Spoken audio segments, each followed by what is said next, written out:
Hello everyone, this is Venma Pehan. Today I will be explain how we can use the internet in public and private virtual machines in AWS.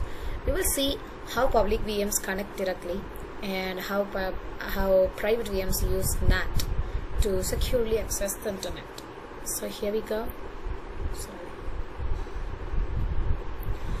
Okay, in AWS we place our VMs inside a VPC. Some are public, some are private. Public VMs connect directly to the internet, while private VMs are restricted for security. To allow them internet access, we use NAT, which stands for Network Address Translation. When we launch a VM in public subnet, it gets a public IP through the internet gateway. This VM can directly access the internet. That means we can easily open Chrome or any app that requires internet.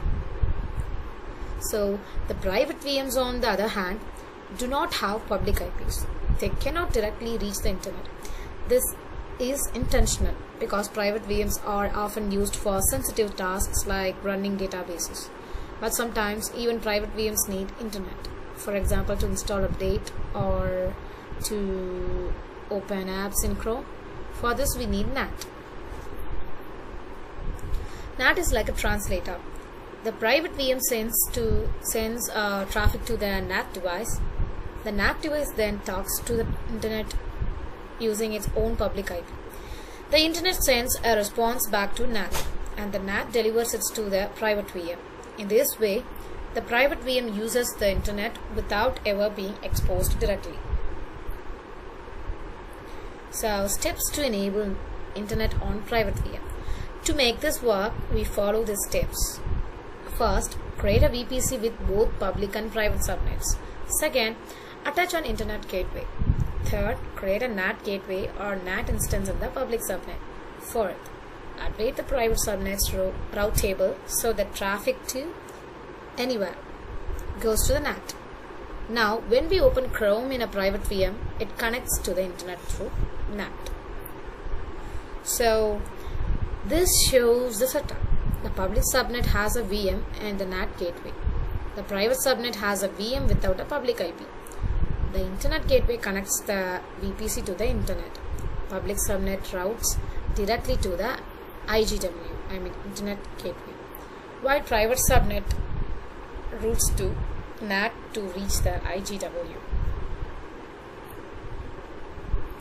So what does this mean in practice? If I open Chrome in a public VM, it directly reaches the internet. If I open Chrome in a private VM, it goes through NAT first, but the result is the same. Both can browse and open apps.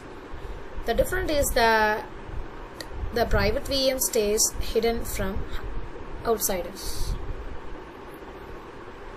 The benefits of NAT are higher security since private VMs don't get public IPs. Control because only outbound traffic is allowed. It's also scalable and cost effective since many VMs can share a single NAT device. To sum it up, public VMs access the internet directly via internet gateway. Private VMs use NAT along with internet gateway. This way we can open Chrome and run apps securely on both while keeping private VMs protected. That's how internet access works in public and private VMs. Thank you.